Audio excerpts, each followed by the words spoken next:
Hey everyone, and welcome to a brand new video. Tonight we have 2 hours of stories, from rules to cryptids and so much more. I hope you all enjoy them. If you do, please be sure to drop a like rating. These videos do take a little while to make. Of course, I love making them, but the best way to help out the channel is just by dropping a quick like. If you want to go above and beyond and tell a friend about the channel, that would be pretty cool too. Subscribing if you are new is also very much appreciated, as I post content just like this very often. Dropping a comment and letting me know what your favorite story from this set was is also very much appreciated, as I'm always taking the feedback to improve future content. Anyways, sit back, do whatever it is that you do to relax, and as always, I hope you all have a great night.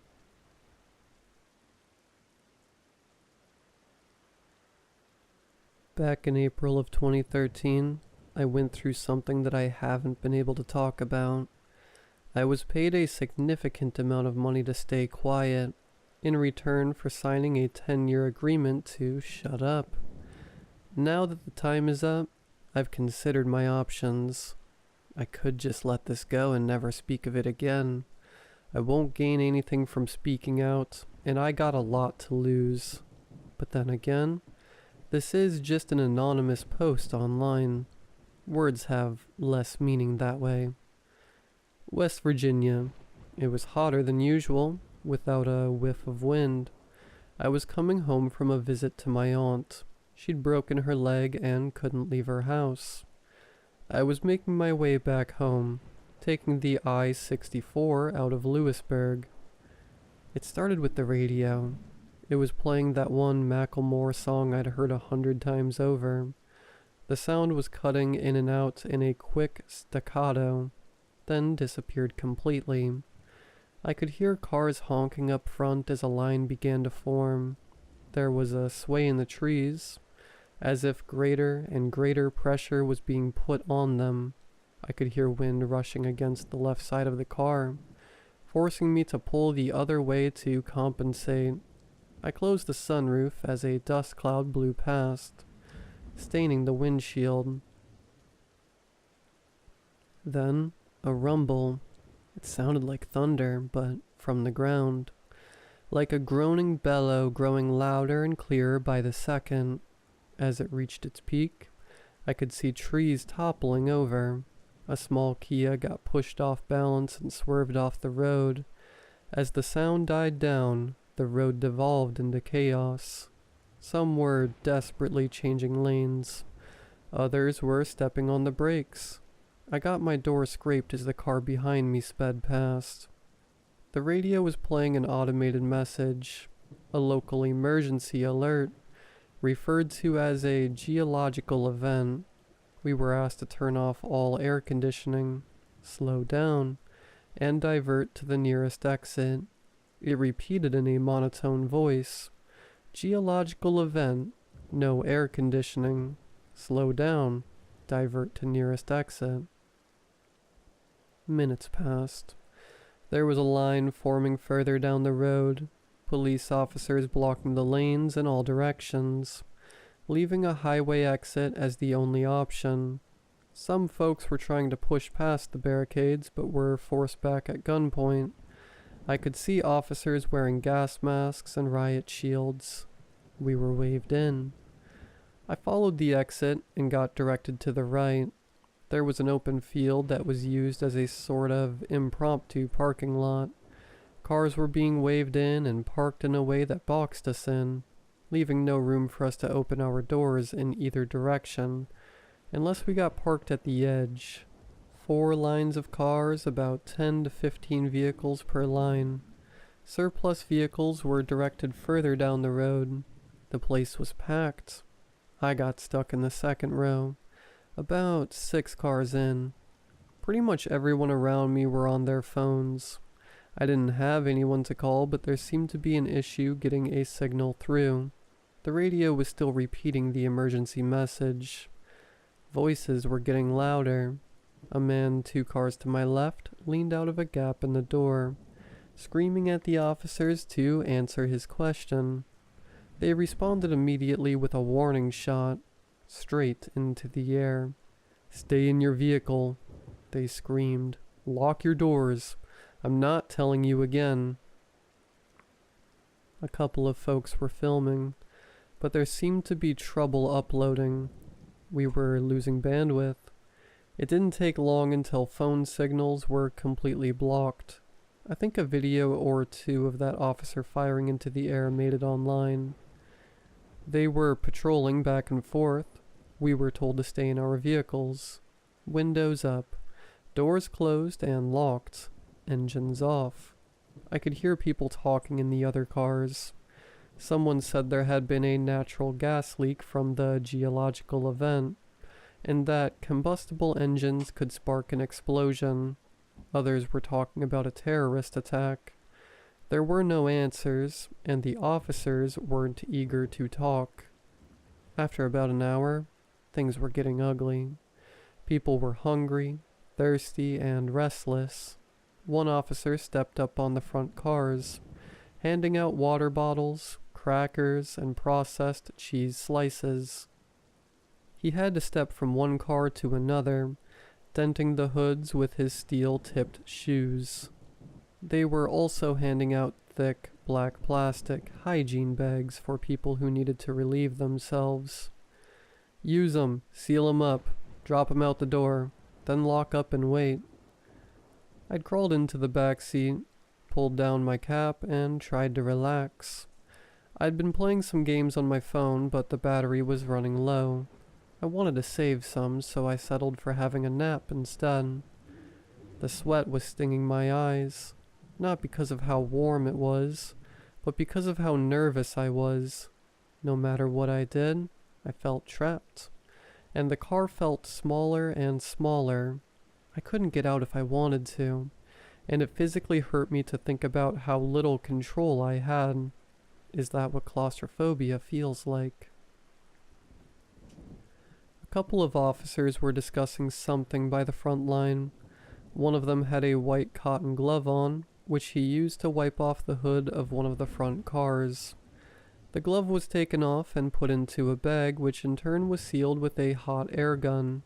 I was getting the impression that our cars had been covered in something. I wasn't the only one considering it. There were two college kids in the car to my left, and they were discussing it too. "Anthrax," one of them said. "Gotta be." "No, gold dust," the other chuckled. "They don't want to share." "You know what?" the first groaned. "I honest to God hope you're right. You're not, but I hope you are." "Screw you." I joined in the conversation shortly after. I offered another explanation, something combustible, something that might blow up if we started our cars. They were willing to consider this. The car behind me couldn't hear us, but the driver held up a notebook with the text, "If we don't know what, it's gotta be aliens." I couldn't tell if they were serious, but they weren't laughing about it. A man in his 50s, and what looked like his daughter. There were a couple of other folks in the other cars. A man in a black shirt, sort of looked like a preacher without a collar. Two middle-aged women with a kid in the back seat.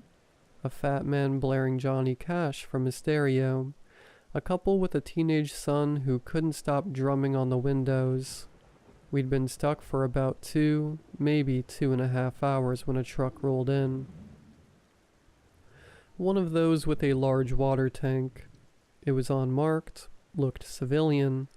As it rolled in, they were calling out on the megaphone. "We'll be hosing your vehicles down," they said. "Keep everything locked and closed. Then we'll be covering your vehicle with protective plastic while we wait for it to dry. After that, we'll start letting you go in an orderly manner. I repeat." Most of us were relieved. It was only a matter of time now. It was getting dark. They were getting up on the cars, hosing them down thoroughly. It smelled of chlorine, so maybe they'd mixed something into the water. As they came to my car, they stepped up on it and double-checked the sunroof, making sure it was locked and secured. They sprayed the car down, bathing it in chemical stink, the kind that gets stuck to the back of your throat. It took a long time for them to finish, at least an hour or two. After that, they were rolling out a kind of plastic cover at the short side of the lot, the kind you use to protect pools or rain covers for football fields. They used 2 squad cars to slowly drape the thing over the entire lot, securing the edges with large rocks. "Please stay calm," they called out as the plastic crawled over us. "I know this is uncomfortable, but this is for your own safety. Once the cleaning is done, you will be free to go. Stay inside your vehicle at all times. I repeat." I did as I was told. I stayed inside, and I watched that plastic cover sweep over me. It felt like getting buried alive. All lights went out, leaving me in complete darkness, accompanied only by the vague, disembodied voices of the others. The college kids were talking about where they were going to go after this. Someone was honking. Not sure if it was to show support or discontent. Someone else was cheering. I took my last swig of water, washing down my final plain cracker. I got back in the driver's seat. I could hear as they finished moving the plastic cover and parking their squad vehicles. I waited patiently, figuring it'd be maybe another hour or so. They hadn't really given us a timeline, but I could breathe a little easier. Sort of. I was going back and forth between feeling empowered with my hands on the wheel and feeling like I was stuck in a metal coffin. It was so dark, and everything smelt of plastic and chemicals, like a car wash stuck in time.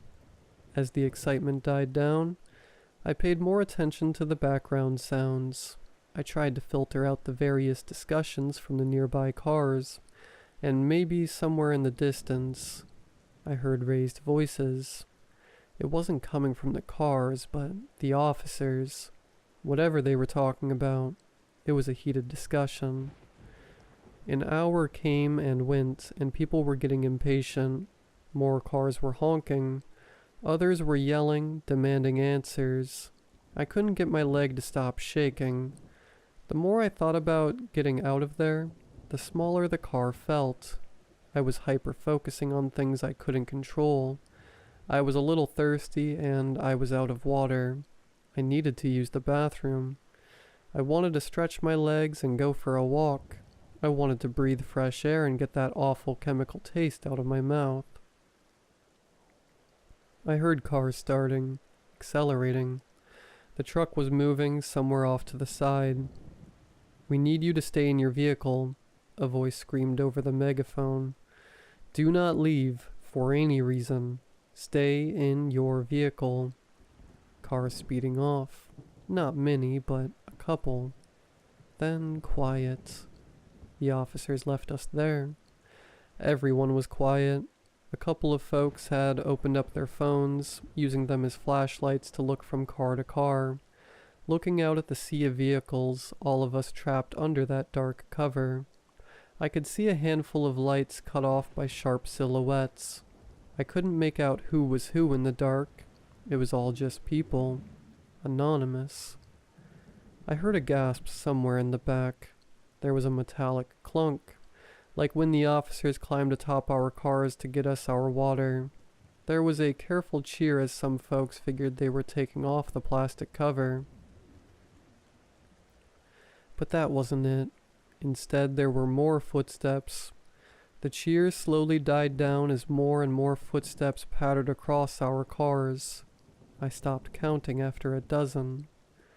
The silhouettes in the other cars were still. We all held our breaths, waiting for an answer to show itself. What the hell was going on? What was that sound? Somewhere off to my right, I heard a voice. "Who's up there?" It sounded like an older man. I'd seen a pickup truck that way earlier.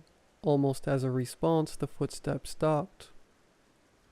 There was a faint clicking sound, like someone snapping their tongue against the roof of their mouth. click, click, and from further away, a click in response. From somewhere to my left, another couple clicks. Then a cascade of clicks. Dozens, maybe hundreds. There was an awful metallic noise coming from my right, then breaking glass. A scream cut short, followed by several irregular taps of the car horn. One of the silhouettes in the distance turned into a blur as something passed through the windshield, cutting through the plastic cover. Somewhere in the front row, the roof of a car was cut wide open. Someone was pulled out of their seat. 2 cars back from where I was, there was more glass breaking. It sounded like a wild animal got in. I could see a weak hint of red splattered against the passenger side windows. I wasn't getting any air. I could feel my heart beating through my chest as my arms started shaking. My hands were clamped around the steering wheel, and I felt sweat dripping down my shoulders. I couldn't control it. I didn't even see what was going on. But these sounds, these screams, they awakened something primal. This was danger, a threat. My body knew long before I did. The college kids in the other car were ducking down. One of them waved a hand at me, as if telling me to get down. I nodded. I scrambled into the back seat. I couldn't see where I was putting my hands or my feet. Everything is different in the dark. As I tumbled my way over, my foot accidentally tapped the car horn. It was a quick tap, a fraction of a second, but to me, it was the loudest sound in the world. I was lying on my stomach in the back seat, and within seconds, something heavy climbed onto the hood of my car. I could feel the car buckling. It was much heavier than the man who'd passed out water bottles. I held my hands in front of my mouth to stop the panting, but I just ended up snorting up sweat instead. My nose stung as I bit my tongue, listening to every metallic groan as whatever was outside moved and shifted. Click, click, and from behind my car, a click in response. There were no lights being held up anymore. Everyone was cowering, going quiet. I pushed myself up against the door behind the driver's seat, trying to make myself as small as possible. I could hear the frame of the car complain as something slowly moved. When it came to my sunroof, there was a slight crack. That made it stop. Another crack. I silently shook my head, as if trying to ask the car to stop. That thing was going to break. And it did. My legs were showered with glass as a big blob of plastic cover dipped into my car. Something big came tumbling into the front seat, still covered in protective plastic. It twitched and spun around, its clicking turning from a careful question-like noise to a never-ending barrage. It was calling for help, alerting others, and it was cutting its way through the plastic. There were footsteps coming from every direction, some of them leaping from car to car, some of them leaping far enough to skip a car as they hurried. I was going to be swarmed within seconds. I fumbled with my hands, accidentally cutting my thumb on the broken glass. I managed to open the passenger side door, but even at its widest, and even when pressing into the college kid's car, it wasn't enough room to get out. Still, I had to try it. I pressed myself into the gap and exhaled as much as I could, flattening my chest. While the thing thrashed around inside my car, I could feel my vision going faint. Black spots popped up at the edge of my vision. My arms were going weak, and yet by some miracle, I made it through. As my face hit the gravel of the makeshift parking lot, I felt the burn of residual chemicals. I swallowed my instinct to run, instead staying on my stomach, forcing myself to crawl under my car. There were more of them, some climbing on, some off. My chest was pressed to the ground as the weight shifted. I heard breaking glass from the windshield and tearing fabric. Something was stuck up there, and it was furious, like a trapped animal. I could hear the college kids mumbling to one another, trying to stay calm, one assuring the other that all they had to do was stay low, stay quiet, and wait. Then something slammed into the passenger side door, the one I'd crawled out of. The door was pressed up against the neighboring car, then fell haphazardly to the ground, completely off the hinges. An ink-black, bird-like foot touched the ground right next to me. I've looked it up since. There were 3 toes forward, 1 toe backward, all clawed. Anisodactyl feet, similar to that of many birds of prey, except larger than a human foot, and with smooth, oil-like skin. It must have been heavy, at least 400 pounds. If the clicking noise came from its mouth, I can approximate that it was somewhere around 6'7" to 6'9", or taller. It could have been hunched over. How it managed to walk in the gap between the vehicles is beyond me, but I suspect it was very thin. It daintily walked from my car to the others, as if scanning for something. I could barely see anything in the dark, but this thing seemed to navigate it perfectly. It didn't bump into anything. There was a tap on the glass of the car behind me, to my right, and someone getting startled. A short scream, and the hunt was on. This time was different. It must have caused some kind of chain reaction, as all of a sudden the plastic cover was getting torn up left and right. People were clawing their way out of their cars. I heard someone kicking against their windshield. Another was trying to open their door. I could hear it slamming against the side of the car next to them, and off in the distance, there was gunfire.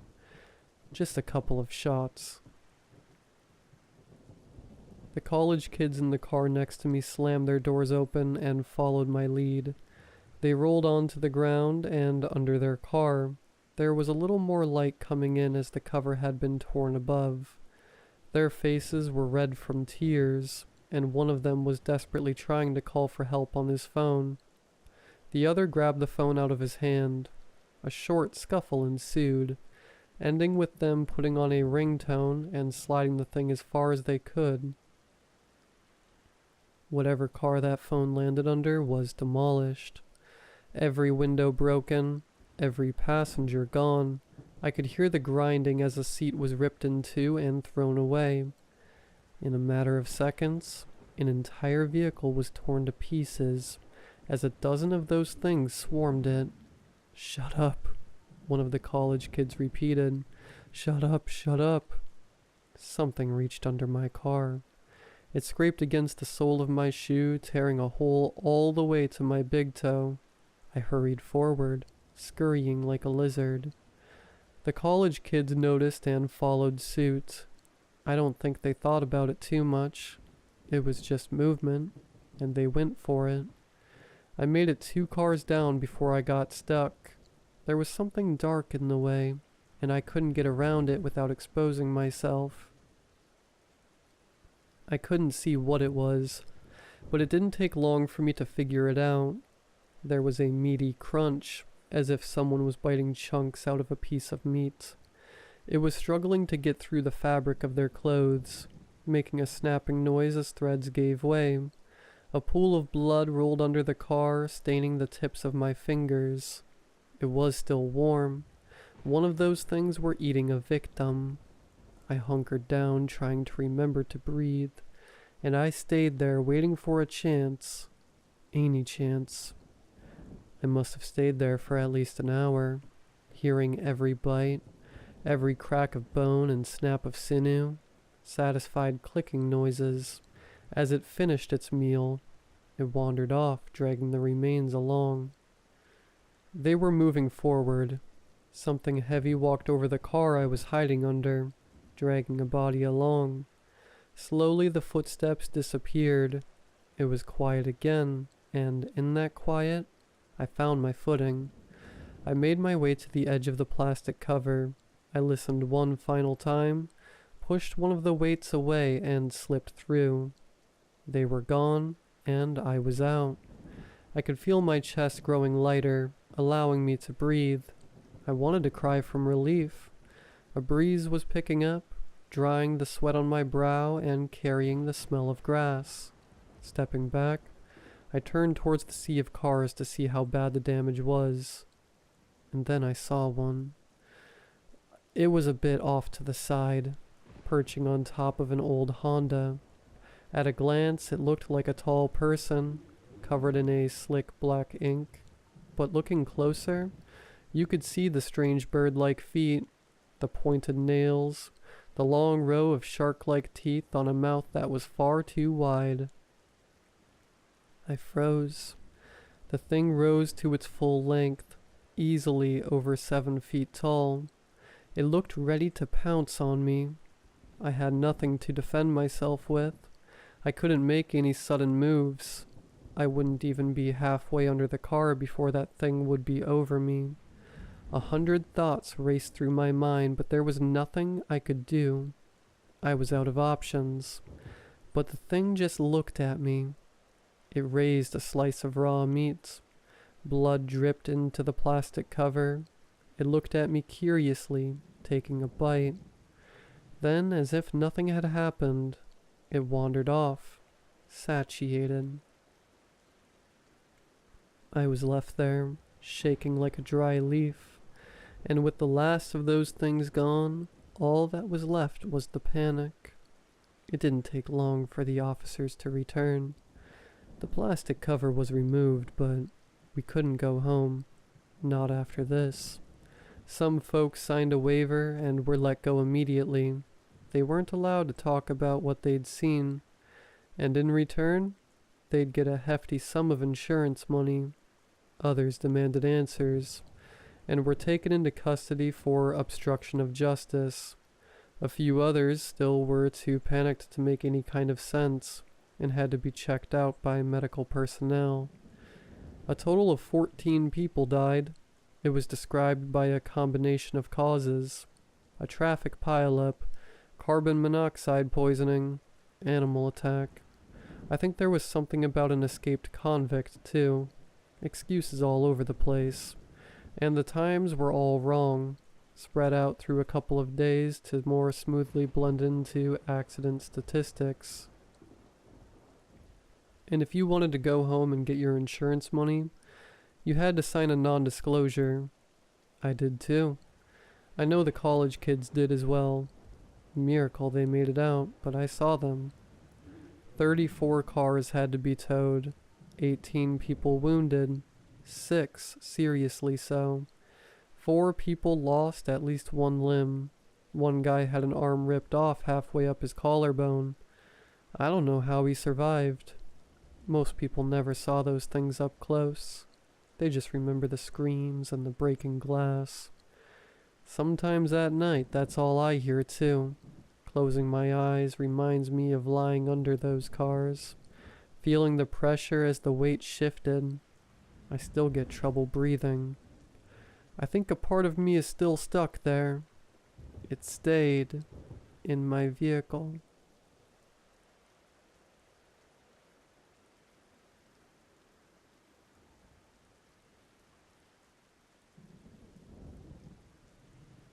It started with Eddie Martin. 1 second, he was at Garvey's General, shooting it with the cashier. The next, he was gone. A whip crack-like noise signaled his departure, air rushing into a space that was previously occupied by a man. The glass bottle of cherry soda he was holding fell to the ground and smashed. The cashier looked dumbfounded. He ran through the store, seeing if anyone else was around to confirm what he had just witnessed. We all called him crazy at first. People don't just vanish into thin air. It wasn't until Garvey pulled up the CCTV records that we started to believe it. One frame there, the next, gone. Drink all over the floor. Most still thought it was fake. Some dumb joke the 3 men were in on. Lots of stuff could be done with computers nowadays. Faking a video was easy. Garvey insisted he had nothing to do with it though. Whatever this was, it was all Eddie. He was probably just hiding out somewhere laughing at all of us, Garvey had said. Then a day passed, and then two. Long time to hide for a prank. The third day was when people really started getting worried. An SUV drove through a red light on Main Street, went right through and into a pole. The driver's side seat was destroyed. Would have probably killed the driver if there had been one. The car, however, was empty. Sheriff Lowry found the registration in the glove department. Melissa Gore, a teacher at the elementary school, was the owner and the second person to vanish. The sheriff's department searched the area for about an hour before shrugging their shoulders and towing the car to the impound lot. An hour after that, the mayor was on the radio announcing a town meeting to be held that night. Word spread quickly of both the second disappearance and of the meeting. Whispers spread around town. Eddie could be explained away as a dumb joke. He'd show up eventually, right? It helped that he didn't have anyone to worry about him. He had a couple friends in town, but that was it. Mostly kept to himself. Melissa was a different story. All the kids she taught, a husband, some family in town. People would be looking for her. People would want to know what happened. The meeting was all messed up. Televised live on local channels for the viewing pleasure of those who couldn't make it. The mayor and sheriff walked out to a crowd that was yelling about 50 different theories for what took these people. Attempts to quell the crowd were futile until Sheriff Lowry cupped his hands to his face and boomed a "Quiet." The mayor, Mr. Reeds, was at the microphone now and started. He stammered and sputtered about how our small town didn't have the tools required to investigate these matters fully, and how he was calling in the big guns to help find these people. Half the room erupted into curses and boos when he clarified big guns were the United States government. He had said he contacted state police at first, and it got escalated surprisingly fast. No one wanted government types poking their noses in our business, but calmer heads recognized the necessary evil. We wanted our folks to be found, after all.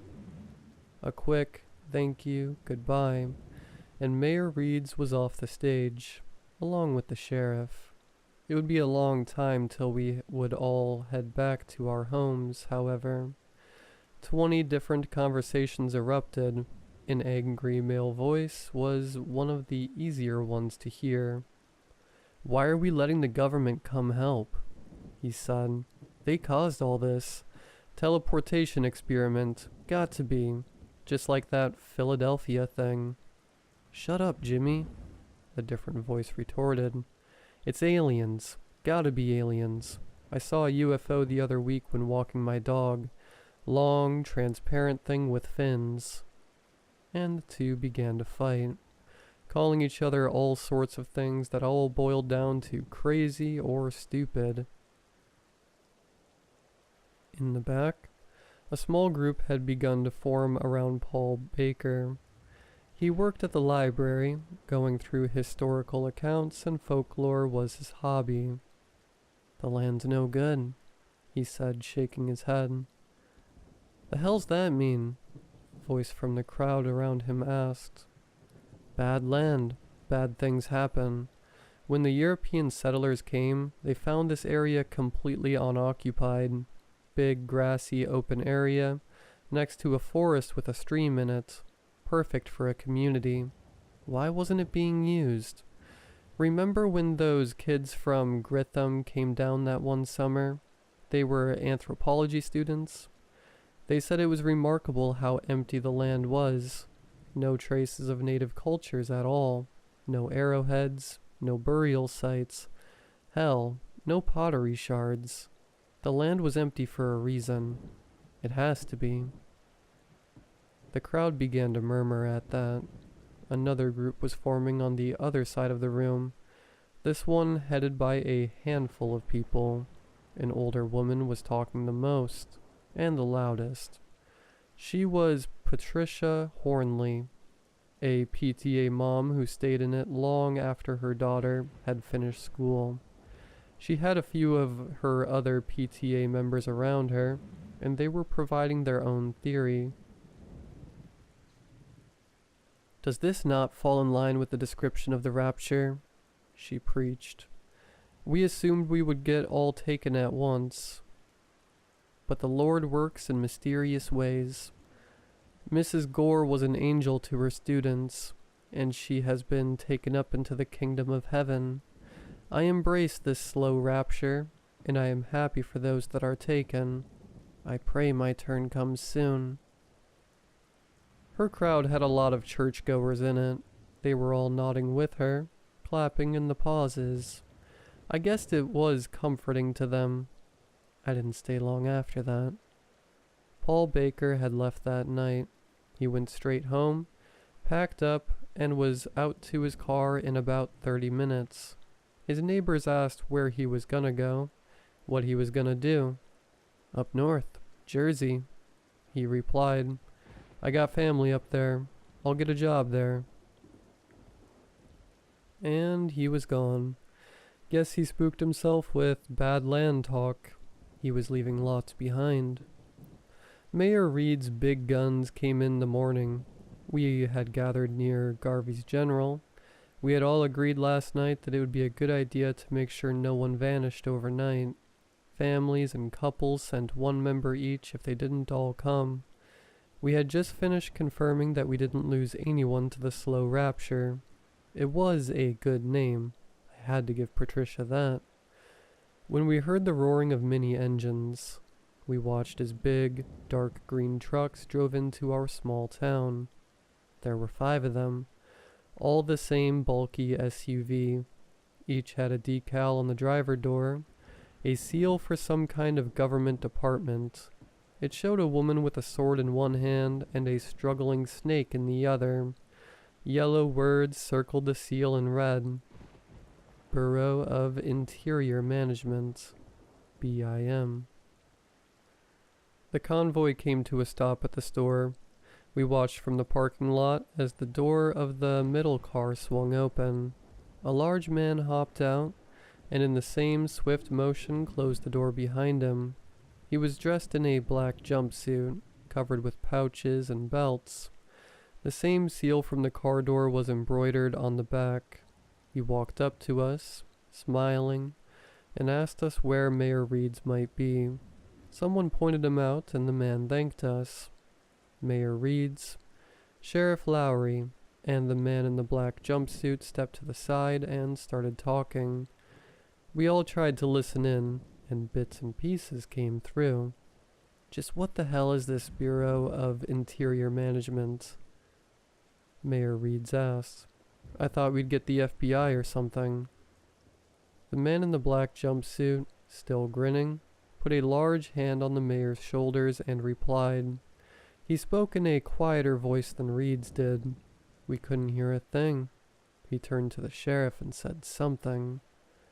"Listen, pal," Lowry began. "I was under the impression this was going to be a joint effort. Where I come from, that means work together, not, I'm the king of the playground, listen to me." The man in the black jumpsuit spoke louder in his reply this time, glancing at us. He was making sure we could hear this part. "Your impression was wrong. As of 5 hours ago, in fact, complete control over this investigation has been passed over to me. Any interference in my investigation, and I will send you all the way to Attica. Do not pass go. Do not collect $200. Do you understand me?" His hands wandered to our group at the end. "That goes for all of you too," they said. Lowry stammered. 5 different words trying to come out while Reeds just looked at the asphalt like a scolded child. Good. The man in the black jumpsuit practically spun on his heels to face the crowd. Any motels in this little town? A man raised his hand. He wore a baseball cap and had a beer gut. We got one. I own it. It's just down the road a little ways. Great. Me and my boys are gonna borrow it for a few days while we investigate this little issue your town's got. You don't mind, do ya? The same grin was on his face. Well, I don't know. I mean... Oh, wait a minute. The large man held up a finger and dug into a pouch around his hip with his other hand. He pulled out an envelope. Reaching in, he produced a wad of bills that looked like they had just gotten out of the mint that day. Not a wrinkle in sight. This should cover it. He handed the motel owner the wad of bills. He turned again to face his convoy of cars. The man performed a hand motion, reached over to the walkie-talkie on his shoulder, and whispered a few words into it. The convoy began moving towards the direction of the motel. The man in the black jumpsuit walked over to the sheriff and mayor. Now, he said, putting an arm on each of their shoulders, where can I find the car that nice woman disappeared in? The BIM guys had become a part of our town for the next few days. We got used to seeing them, walking in pairs, holding machines in their hands they would use to gather reading or something like that. Their uniform was very similar to the large man's. The only difference was that theirs was green. Black jumpsuit, he hadn't given his name, said that we should continue the morning head count meetings. A man from the bureau would join us there now, and if anyone was missing, he would call it in and they would send men to the scene to check. That's what happened when Mayor Reeds didn't show up to one of the head counts. The man in the green jumpsuit talked into his shoulder radio when we did the count. Then he was in his car and driving to Mayor Reed's house. The rest of us looked at each other. We followed. What else were we to do? False alarm, one of the men in green was saying as I pulled up. They were packing their gear back into their trucks. He's not gone? I asked. Oh, he's gone, the man replied. Only not like the other two. He skipped town. His car is missing. Wallet probably too. Reed's was probably smart for that. Smarter than me. I don't know why I stayed. I thought about that on the drive back to my house. Maybe I thought I was special. That whatever happened to Eddie and Melissa wouldn't happen to me. Maybe deep down I believed Patricia's take. This was some holy rapture, taking the good to heaven. I wasn't religious much myself nowadays, but I grew up going to church every week and, well, that stuff sticks in your head. Or maybe it was simpler than that. Maybe it was the same reason everyone else was staying around. Maybe it was just a want. No, a need. A deep, primal need to see this through to the end. To get an answer. I passed the elementary school on the way back. The big sign out front with those removable black letters read, "We miss you, Melissa." A corkboard near to it had drawings pinned on it. All of her. Her students must have done them. They all had messages similar to the one on the big sign. There were a few students playing outside on the grass. Recess, I guessed. They were playing some version of tag, screaming and hollering. "The hungry spirit's coming for you."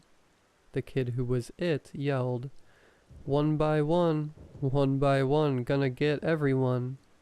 I shivered a bit. Children could turn anything into games, especially tragedy. Isn't that what Ring Around the Rosie was all about, after all? Life went on. We lost some people as the days went by. Sheriff Lowry was one. A few other townspeople, too. It became hard to tell who was vanishing And who was just leaving town in the middle of the night? The BIM people abandoned their motel base overnight. They now sat on the outskirts of the town, with tents at first, then a bigger, prefabricated building they got sent in from God knows where. A few of us went to investigate. The owner of the place was one of the ones who ditched town. Probably did it that day he got that wad of cash from the black jumpsuit man. Peeking in through the windows, we found that every room was what you'd expect. Just motel rooms, if a bit messy. Only one room was different. An olive green bag was on the floor. Black boots still lay by the bed. Equipment was on the table. Looked like one of the BIM guys got raptured. Must have spooked the others. The BIM guy at the next head count was wearing a full white hazmat suit. Guess they thought it would protect them from whatever was going on. Hell, maybe it would. The black jumpsuit man was also there, though he wore a similar white hazmat this time. Still think it's them doing it, Jimmy? A man asked. Government teleportation? Look at 'em. They're spooked. It ain't them. I'm telling you, it's aliens. There weren't too many of us left now. Mostly it was Patricia's group, the ones who truly believed those that disappeared were getting taken up to heaven. She was preaching outside now. The town was empty enough that no one really cared. Most others had the sense to leave. Others who stayed were the families of the missing, hoping that the BIM guys might figure something out, might be able to bring them back. A very small handful were fools like me, staying to see this to the end. Black Jumpsuit looked at the crowd and cleared his throat. We just need a few more days, he announced. We're close to figuring this all out. We know what's going on, screeched Patricia. A chorus of agreement came from her followers. It's beyond you, and it's a good thing. It's a beautiful process. Black Jumpsuit held his hands up in front of him in defense while still smiling. Whatever you say, ma'am. He looked at the rest of us. We nodded. A few more days, we'd find out what's going on. Patricia would be the last town member taken. She was outside, preaching again one day when that whip crack sound came and she was gone. The crowd stood still for a moment and then erupted into cheers. She got what she wanted, what they all wanted. She had been taken up. The BIM people were there quick. They all wore the full white hazmat suits now. They scanned members of the crowd with their equipment and took their readings. One of the people in the crowd was recording the sermon on their phone. They had captured the whole thing. Before anyone could watch it, though, the phone was taken by one of the BIM people. Her followers decided that they'd have a party in the school auditorium to celebrate her ascension. Food and drinks, movies on the big projector, the whole 9 yards. Even us non-believers went. What else was there to do in town anymore? It sounded like it might be a good time anyway. Tables were set up in the back with bowls of food and drink. The projection screen was lowered, and images of Patricia were being slideshowed on it. All with text that said things like, "Congratulations." No one knows who did it. It had to be someone from the BIM, someone who had a crisis of conscience. We'll never know their name, though. Suddenly the room went dark. There were a few gasps of surprise. Then the projection changed. Instead of the images of Patricia, now it was a white text on a black background that read, "You have been lied to." And the next slide, "The missing are dead." Some more gasps from the crowd. Somewhere a woman said BS. Deep down, though, some of us knew. And the next slide would convince everyone. It was the cell phone footage of Patricia's rapture. It played normally at first. screeching, whip crack, gone.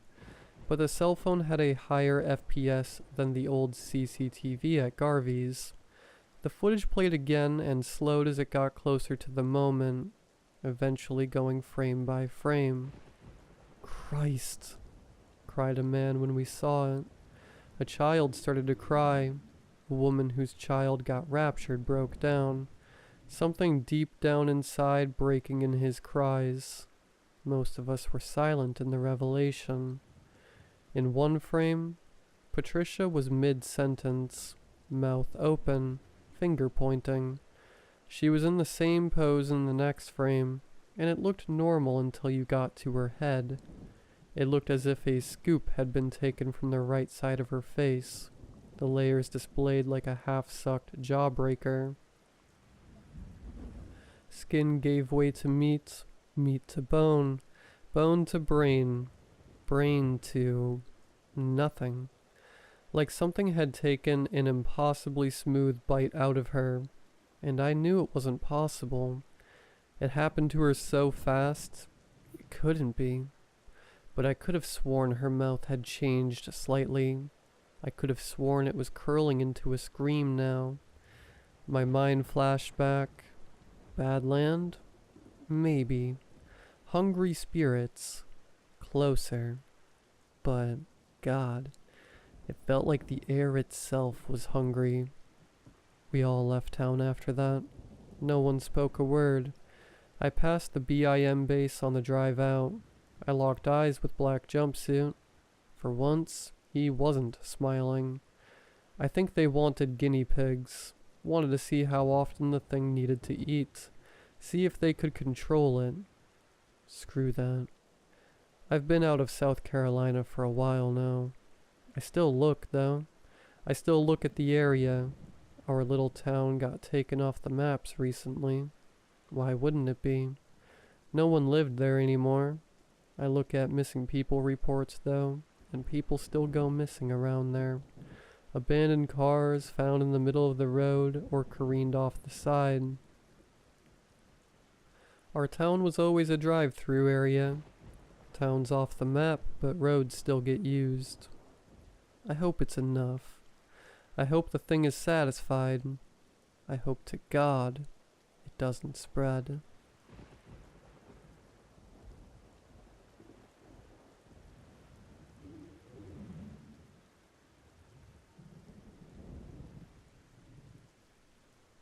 The local study hall has some very strange rules. I would love to simply study at home, but it's tough to concentrate for more than a few minutes when your parents are arguing 24/7 in a cramped 2-bedroom apartment. I'm the type of guy who needs to focus for hours to consider it productive. Despite everything, the screaming would have been more than worth it if I had anticipated the following events. The night of the incident was on a Friday. It was 4 days prior to my final chemistry exam before Christmas break. I walked into the study hall at 11:43 p.m. and greeted the old man who was sitting on the information desk. He also happened to be the man who funded the study hall, so whenever he asked me to reiterate the mandatory rules, which was every time I walked in regardless on whether it was my first time or 500th time, I had no choice but to do it. Let me get you up to speed with the rules. I'll spare you the details and only tell you about the most important ones. Make sure every light in the study hall is on until you leave. When you leave, make sure the door sign says closed. When leaving, make sure you are illuminated at all times. Never, and I mean never, turn off a light that's above you. Make sure you're not in the dark either, not even for a split second. If it's still dark out, do not forget to lock the door when you walk out. If the sun's already out by the time you leave, I'll lock it myself. Leave it. If you hear any humming, ignore it. Do not go check or look at what it is. I never heard anyone humming outside of the study hall, but rules are rules. Never pick up the phone for anyone after I leave, no matter what. This never happened either. Do not stay in the study hall after 6 a.m. You're not allowed to come back until 9 a.m. After reiterating the rules that have been drilled into me more than the periodic table, I dapped up the old man before sitting down. I always sat down in the same seat. The first few hours went by in a flash, as always. However, I got disrupted at 2:30 a.m. This is because it is when the old man goes home for the night, leaving the massive study hall to myself. Today I chose to hang around for a little longer. Quite frankly, I didn't want to get another slap from my parents after realizing I got an A- on my final exam. I had to remain focused and study for a little longer. A few more hours, which felt more like 10 minutes, went by. The clock had finally hit 5:55 a.m. I wouldn't have realized if it wasn't for the alarm I set for myself. Jolting myself back to reality, I began to set everything up to make sure I didn't upset the old man. He can get a little cranky sometimes. My brain was completely fried. My vision was blurry too. I packed my bags and turned off all the lights in the necessary order to ensure that I stayed true to the rules. I've done this so many times that I didn't even have to think about it anymore. As I opened the front entrance, I turned off the final light. Concurrently, the clock hit 6 a.m. It was still dark outside. As dark as when I came in at 11:43 p.m. Inhaling the cold, fresh air of the countryside, I juddered as I heard a loud ringing sound piercing my eardrums. It was the rotary dial phone on the old man's information desk. I muttered under my breath, "I didn't expect it to be so loud." I rubbed my eyes and yawned. Unfortunately, that only made my eyes feel heavier.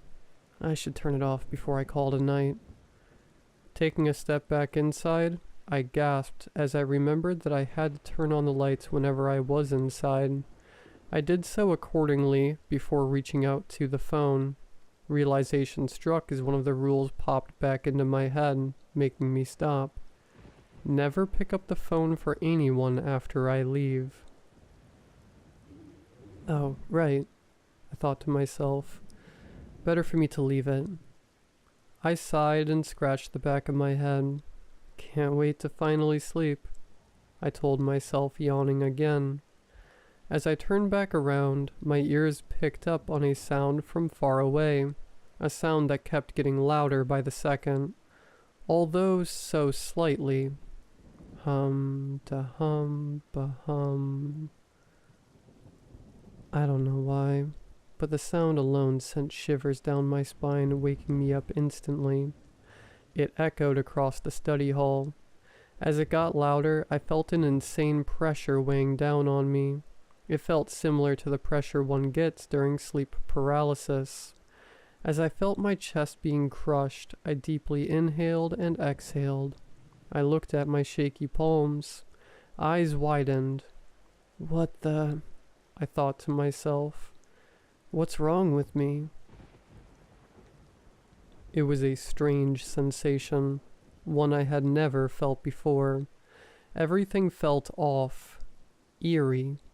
Suddenly I heard a loud thud coming from behind me, the sound of a heavy object crashing onto the ground. Instinctively I turned around and jumped backwards, screaming. On the other side of the hall stood a shadowy figure. It was over 8 feet tall. Its lankiness was towering over me, its arms looking long enough to reach out and grab my head. It's where the humming tunes were coming from. At that very moment, I felt completely unsafe, as if the figure was going to jump out at me. All I could hear was my heartbeat in my throat. "Oh, screw this," I shouted. Turning around, I bolted out the door, not looking back even once. As I was running, I could feel something chasing me from behind. Despite that, I couldn't hear anything beside my breathing and quiet grunts. As soon as I made it home, I slammed the door shut, locking it. Throughout the night, my mind was racing with different thoughts. No matter what, I couldn't shake the feeling that something was close to me, keeping an eye on me from nearby. Whenever I tried to close my eyes, I could see the figure rushing towards me at a speed I couldn't visualize. Before it would catch me, I opened my eyes with a loud gasp. However, the pressure persisted. Who was the figure standing on the other side of the study hall? It looked nothing like the old man. I eventually dozed off, and woke up a few hours later to a text message from a number I didn't recognize. "Hey, you that kid who always goes to the study hall every night, right?" It wrote. My heart skipped a beat. I chose to ignore it. No way was I going to get in trouble because of some stupid rules. It must have been my nerves of the exam coming up. As I see the same number typing again, I blocked it. I had no interest in getting involved in whatever I saw yesterday. That night, I readied myself for another study session. I decided that I would leave the study hall at the same time as the old man to avoid a similar situation, which was 2:30 a.m. I wanted to tell him about last night, but I was scared that I would get in trouble. I nervously walked into the study hall and greeted the old man. However, something felt off. He was staring into my eyes a lot more intensely than usual, even after I recited the rules again to reassure him. He didn't seem mad or worried, just off. I figured it was paranoia. No way would he know about yesterday, right? After all, I didn't break any of the rules, and he wasn't even there for most of the time, right? I sat down on the same chair as last night. Discomfort grew as I glanced to see the old man staring right at me from his seat. I took a deep breath and put on my earphones. Minutes later, I received a text. It was from the old man. I had his contact saved just in case, so it wasn't out of the ordinary to receive a message from him. However, why would he text me when we were in the same room? "Hey, I wanted to let you know that I'm running some errands out of town at the moment. I think you've been in the study hall enough times for me to trust you alone for one night. Don't mess anything up, and I'll be back on Monday morning." It wrote. My heart stopped as I read it. I'm running some errands out of town. I started shaking, rereading it over and over again. I'm running some errands out of town. I slowly looked up. The man on the information desk was still staring right at me. The pressure I felt on my chest last night came back. The light started flickering subtly as my breathing became shallower and quicker. My body tensed up and paralyzed. Out of town. If that's the case, then who am I in the study hall with?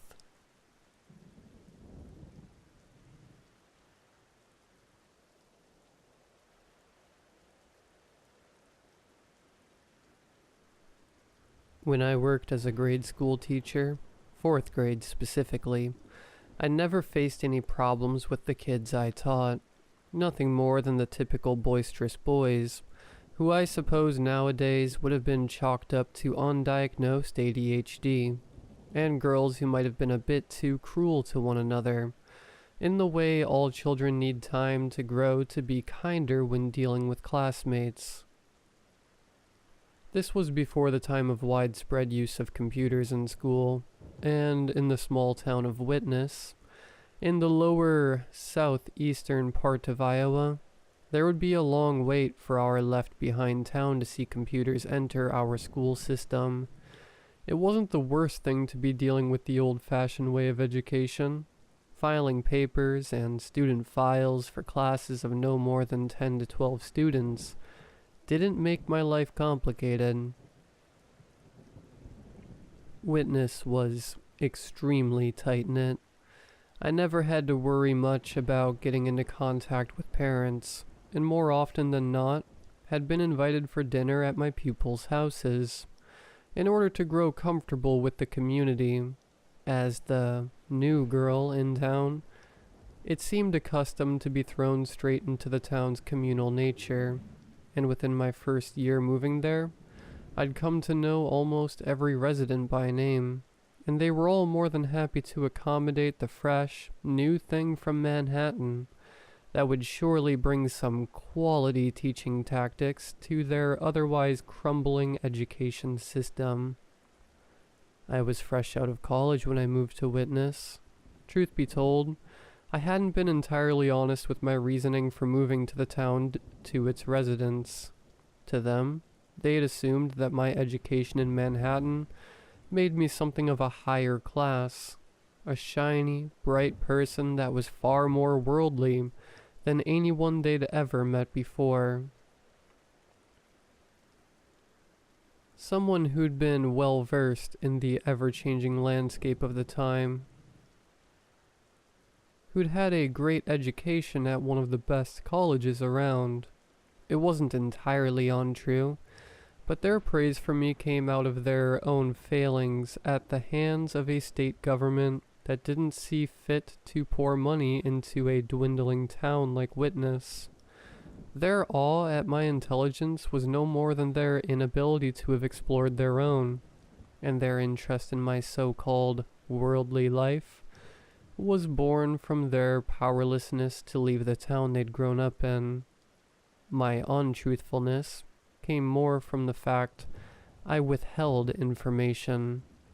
A left-behind place like Witness probably wouldn't have taken kindly to the fact that I'd moved here to leave my previous life behind. A fiancé whom I'd abandoned after his discovery of my abortion would likely have turned their acts of kindness into vitriol and cruel gossip. This was no fault of theirs. It was a time when residents in towns like Witness weren't the most progressive types, and I wouldn't have expected them to change their tune just for me.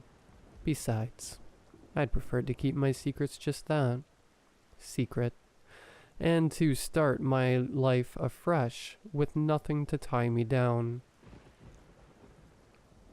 I was 24 when Timmy Thompson and his parents moved to Witness. There had been talk around the town before the new semester. Miss Greaves, who worked at the grocery store, had asked me if I'd known about the new kid who'd been scheduled to join my class. I'd been surprised at her question, as it was only a week before the semester would begin, and I'd not been alerted of a new arrival by the principal. It wasn't as though we never had new students join the school, but they were few and far between, and the last child to join the grade school had been a young female student who'd joined the same year I'd done, but only for 5th grade, and had then begun to attend the middle school in the next town over, which took in students from all the neighboring towns, so I'd not interacted with her much. Mrs. Greaves offered that my lack of knowledge of the new student must have been due to the family moving to town no more than a week before, 2 weeks before the semester started. She'd gossiped a bit, saying that they'd hardly been into the grocery store save forever the first day of their arrival, and that perhaps the family were cut from a different cloth, and must have preferred to shop for their groceries at the Hinky-Dinky. I remembered to just smile and nod, realizing that those same sentiments had been held against me at one point, so I'd taken her gossip with a pinch of salt. In the same way that I'd withheld information about my past, I'd been sure that others would have their fair share of reasons to do the same, and so I decided to wait until I'd eventually meet the parents before I'd make any assumptions about them. It was almost another week until the principal would give me any information on the new student. The Friday before the semester begins, all the teachers and staff come in for meetings, and to set up the classroom and hallways in time for the pupils to begin their new school year. The meetings were always brief, discussing the budget for the school year, and explaining the allergy policies that never changed, but were still important nonetheless. I'd been stapling some posters on my classroom's display boards when Principal Dale knocked on my door. He'd seemed a bit skittish, and his red, blotchy cheeks did nothing to help his persistently nervous and timid demeanor. He'd asked me to join him in his office to discuss the new student. I'd accepted, but wondered why he wouldn't have just spoken about it in the classroom. My questions would be answered when he slid a small file over to me, with the name Timmy Thompson written on the side. I apologize for leaving this so last minute, Miss Harris, but I assure you that it wasn't of my own tardiness, he began, awkwardly sitting upright in his seat. I looked at him to continue, but he'd simply shifted uncomfortably under my gaze. He'd opened his mouth to speak a few times, but had bitten his tongue back constantly, as if trying to find the words to speak. Your new student, Thompson? He has suffered quite a bit recently. I'd grown tired of his rambling, and decided to open the file, though he'd quickly stopped me. Miss Harris, I'd advise you to read through this at home, away from prying eyes.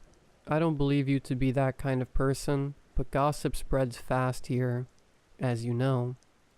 He'd pulled a tissue from out of the box on his desk, wiping away the sheen that had formed on his balding hairline. With all due respect, Principal Dale, I'm confused as to what it is about. I looked at the file, burning the student's name into my head. Timmy Thompson, that you'd like to tell me? Is there something I should be aware of about his arrival? Principal Dale sighed, his shoulders relaxing as the tension left his body. Young Thompson? You see, well, he'd been missing for 4 months earlier this year. I remember his urgent nodding, as I must have shown the shock on my face. They weren't sure what happened to him. His parents said that he'd simply not returned from school, even though the bus driver had seen him get off at his stop. He sighed again, brows furrowed. It was peculiar, and of course you can imagine the terror those parents must have been through. Well, eventually Thompson just returned home. Not a scratch on him. But he trailed off again, and I can still recall how annoying I'd found his bumbling form of speech. He'd never stopped his timid demeanor until the day he'd died. Heart attack, aged 62. He's not of a well mental condition. He shouldn't be much trouble in your class, I'm certain of that. But he's rather withdrawn. Didn't speak much at all when his parents brought him in. His parents have arranged for Dr. Fielding to do weekly checkups with him, but I thought it best to let you know of his, current faculties. It'd be best that you keep an eye out for him, to make sure he adjusts well in the class. The Thompsons have been through a lot, and I'd hate for them to have more on their plate than they already have. I nodded, bidding him farewell as he pardoned me. However, I couldn't contain my curiosity. Timmy, did the Thompsons ever mention what had happened to him when he was missing? Where he was? Principal Dale looked up at me, shifting his eyes around the room. It would be important for his well-being if I could know as much as possible, so as to not place him under anything that could cause him stress. The principal sighed and motioned to the file in my hands. The Thompson residence telephone number is in the file. I hadn't thought to ask. I could tell that it was a sore subject for them. I know you won't be disrespectful by any means, but I hope that you know I must reiterate the fact that they've probably dealt with prying eyes for quite some time now. They've come to witness to escape something, and I don't believe they would enjoy having to relive the ordeal. Of course, I'd known that they'd not decided on their own accord to move to a place like Witness. The moment I'd heard of Timmy's disappearance and concurrent reappearance, I'd made the connection that they'd probably decided to whisk themselves away to somewhere more private. a place where the residents all knew each other by name and never shield away from involving themselves in each other's business. For a child to disappear without a trace, well, that simply wouldn't happen in Witness. Too many people would have spotted something amiss, and the town would have moved out en masse to find the missing child. As I entered my home and fixed myself a cup of coffee, I'd sat down and proceeded to check the file. Timmy Thompson. I traced my fingers against the name, ensuring I'd never forget it. There was a school picture inside, a lean, taller child with sandy blonde hair and an upturned nose. He was smiling, and a missing front tooth was visible in his grin. I'd wondered whether he'd smiled like that since the disappearance, and I can still remember the pulling on my heartstrings, as I thought, probably not. I'd continued to read, finding out that the Thompsons used to reside in Indianapolis, and that until January that year, he'd been receiving pretty good grades on his tests. Then there was a blank, until it was recorded that he'd been pulled out of school in late April. I realized that I'd have to call his mother to inquire if he'd had any other schooling at that time, and that if he hadn't, he could fall behind. My work had been cut out for me, but I was never the type to leave a child behind. Besides, outside of work, I had plenty of free time to offer remedial lessons if his parents so wished. I waited until around 7:30 p.m. to make a phone call to the Thompson residence. With my experience, parents with children of Timmy's age usually tended to eat dinner early. After a few rings, I heard the phone line connect, and a small, quiet voice filled with uncertainty greeted me. "Hello, this is Miss Harris, the 4th grade teacher for Witness Elementary. Is this Mrs. Thompson that I'm speaking with?" There was a sigh of relief on the other end, and I'd frowned. They must have been pestered with stress. "Ah, yes it is. Nice to speak with you, Miss Harris. To what do I owe the pleasure?" She exhaled, and I could swear I'd heard the tension melt from her words. "Thank you for your time. I hope I'm not disturbing anything." A quick "no" was exchanged in reply. "I'd like to ask some questions about your son Timmy, if that's all right." Her breath hitched. "Just to clear up some things about his education, so that we can accommodate him suitably for his new place at school." She sighed in relief once again, and beckoned for me to continue. "Of course, I've been made aware of your situation, Mrs. Thompson, and I would like to extend my sincerest apologies for what you've been through. However, I noticed that in your son's life, you decided to remove Timmy from school in late April. I was wondering if he had any remedial education at this time. If not, which is understandable, I was wondering if you and your husband would like to discuss possible remedial classes to ensure he can catch up to the rest of the class." There was a pause. It was unsettling to be left in silence for so long, and I'd begun to wonder if she'd hung up the phone, until she spoke once more. "Yes, he did receive some education from me, and the hospital. I don't think remedial classes will be necessary, but thank you for your help." "Of course, Mrs. Thompson." I was skeptical that the education he'd received would have prepared him for the same level of learning that the other children would be at, but I decided not to press the issue further.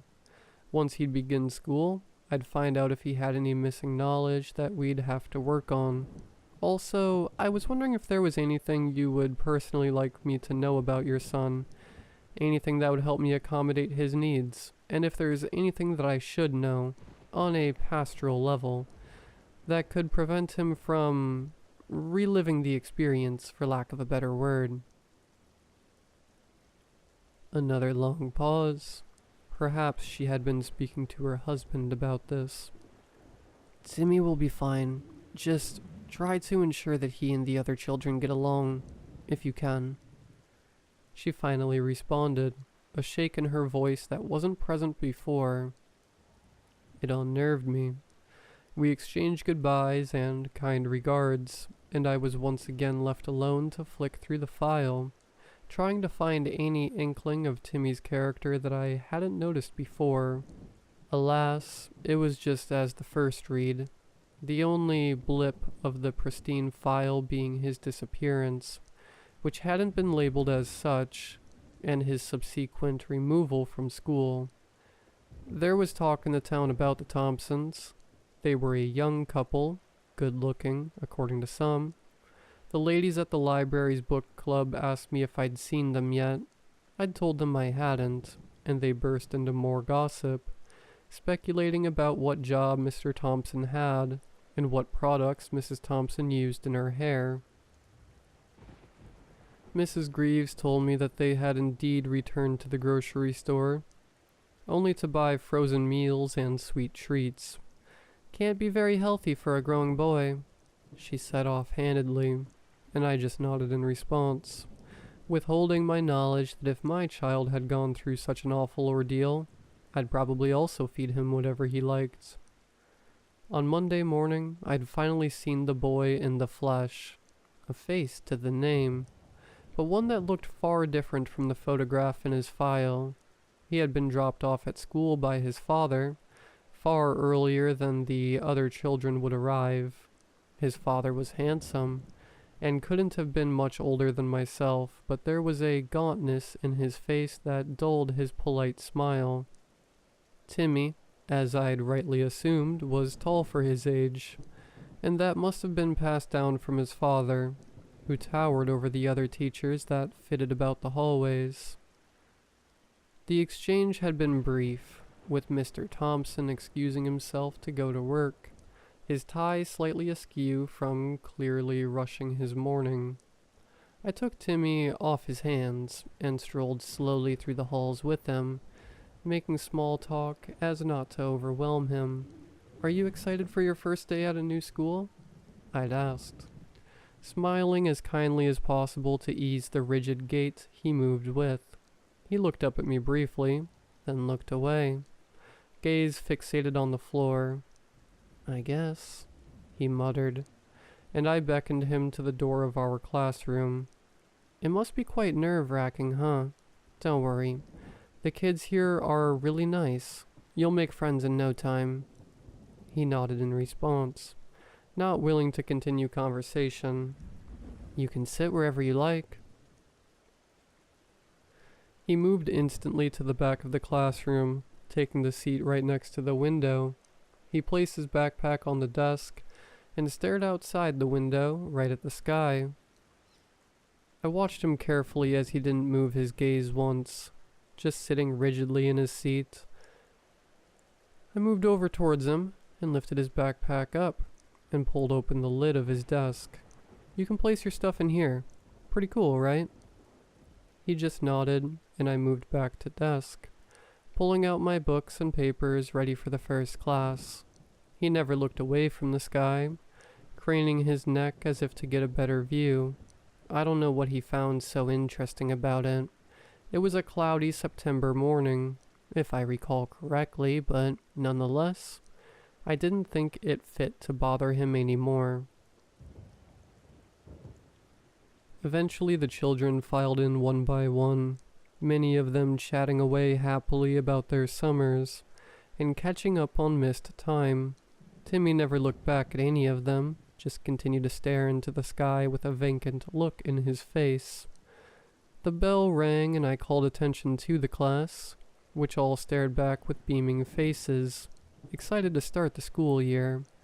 This was the first time Timmy looked away from the window, looking blankly at the front of the classroom.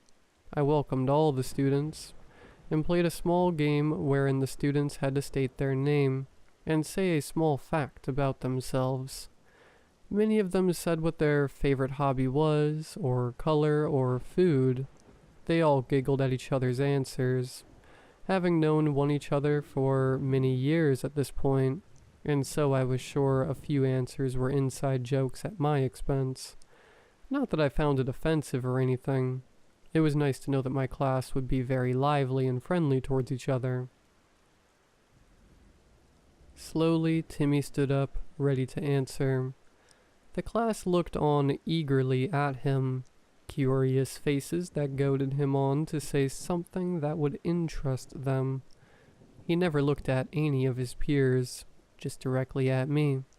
My name is Timmy Thompson, and I don't have any fun facts.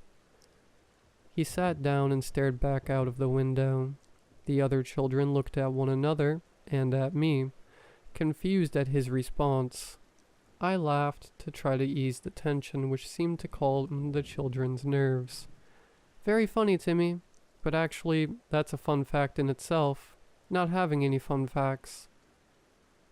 A few of the other children giggled, and I believed I'd rectified the situation, as there were no more prying gazes angled towards Timmy for the rest of the morning. The day went as usual, and when they were dismissed for morning break, I wandered off to the staff room to fetch myself a cup of coffee. The staff room had a clear view of the playground, wherein I could see all the children playing with one another and in good spirits. I spotted Tommy stood near the swing set, speaking to a group of boys from my class. He really was tall for his age, standing a head taller than all the other boys. I suppose that would do him favors. Popularity at that age was always chalked down to who was the strongest or fastest. The other boys chirped happily alongside him, even though he'd only respond now and again with a short statement. The next month went swimmingly. Timmy had garnered some popularity amongst the boys, as I'd assumed he would, and was even popular with some girls in the class. I had been wrong to assume that he may have fallen behind due to his lack of schooling, but his tests and homework proved otherwise, and he had been nothing short of a straight A student. The only issue was that he never smiled, and often grew distracted by the outside world, daydreaming as he stared into the sky. I didn't call him up on it, though. As long as he had friends and did well in school, what he did in the classroom was none of my concern, especially since he wasn't distracting anyone.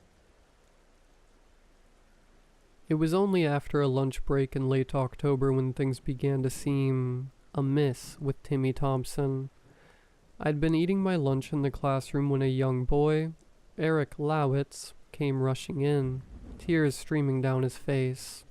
"Miss Harris," he yelped, barely forming a coherent sentence. "Timmy broke his leg." I rushed outside, following Eric as he pleaded with me to hurry up, my long skirt getting in the way of my movements. But when we came outside, Timmy stood tall in the middle of a crowd of his peers, looking underwhelmed and almost vacant, as if he wasn't there. He was looking up at the large oak tree that stood in the playground, staring intently at the thick, twisted branch that emerged from it. I'd panicked, asking if he was okay, and where he'd been injured. The crowd dispersed, and I saw that Timmy had not a scratch on him, and certainly not a broken leg. The only thing missing was a piece of his shoelace. That couldn't be seen anywhere. Timmy tilted his head as if to force a focused look on his face, though he still looked as disinterested and blank as ever. He responded that he hadn't a clue what I was talking about, and I turned to Eric, a stern voice asking him why he'd said that Timmy's leg had been broken. Eric opened his mouth to respond, exasperated, before suddenly his features dulled, and he looked around absently. Sorry, miss. I don't know what you're talking about," he replied, scratching his head. It seemed he was just as confused as I was, and I demanded the crowd of my pupils explain what happened. They looked at each other and shrugged, unsure of why I'd burst into their playtime with such intense distress. Timmy walked forward without any indication that he'd hurt his leg, and turned away to look at the tree. I think Eric thought I was going to hurt myself climbing the tree. I didn't even climb it, though. He must have made a mistake, he stated monotonously. He turned slightly to look over his shoulder, and I felt a coldness in his eyes as he stared back at me. I was bewildered. It seemed like such a grandiose entrance for Eric to make, if there'd been nothing amiss to begin with. I decided to pardon myself and not distress the children any further, opting to make a detour to Mr. Fitzgerald's classroom, the third-grade teacher. "Miss Harris, everything all right?" he asked, placing his sandwich down on the foil on his desk. He stood up to pull a chair over for me, but I waved him off. "Yes, just a, misunderstanding with some of the kids. Nothing serious," I replied, still feeling the adrenaline pump through me from running to on needed aid. Did the kids last year ever play pranks on you?" He quirked an eyebrow, but then chuckled, shaking his head. "Sometimes just the classics, though. Shock pens, whoopee cushions." He trailed off, concern reaching his features as he looked me over once more. "Why? Have they taken it too far?" No, I just... Did Eric Lowitz ever make up tall tales, like as a prank of some sorts?" I prodded further. "Eric? Oh, no. He was good as gold. Maybe a bit of a snitch, but there's no harm in that. Helps us keep the kids in check." He responded, smiling. Mr. Fitzgerald would always smile, and he had a lovely one too. That would put all the kids and parents at ease. I thanked him and excused myself and returned back to my classroom. I'd found the whole ordeal so bizarre to wrap my head around that I decided to write it down in my diary to make sure I'd not forget it. I don't know why I would think I'd lose memory of the situation, but there was a pressing urge to record my thoughts, and so I had done. In early December, I had tasked the children to work on a project about space, the Apollo 17 landing fresh on their own, and their parents' memories, which proved exciting for the kids. Every Wednesday afternoon after lunch, my pupils would work on their posters, chatting amongst themselves with whatever it was that they'd wanted to focus on. The project was broad. Anything they wanted to cover about space could be covered, as long as they'd kept everything as factual as could be. Most of the afternoons would entail decorating their posters, as homework would be spent on researching and preparing the content on the page. I would wander around the classroom peering at their work and asking questions about their themes, and, more often than not, reminding them that no, the planet of the apes isn't an actual planet, and yes, the Earth is the only planet with life on it. It was quite adorable, and projects were always my favorite part of the school semester. Allowing the kids to explore something that interests them on their own terms was always a very enriching experience for them. Timmy Thompson proved to be enamored with the project. He focused directly entirely on the poster in front of him, and never allowing himself to be distracted by the other children, and their incessant pestering to find out what his theme was. I hadn't wanted to pry, as it was the first time I'd seen the boy enjoy his lessons that much, and it warmed my heart to see him enjoying himself.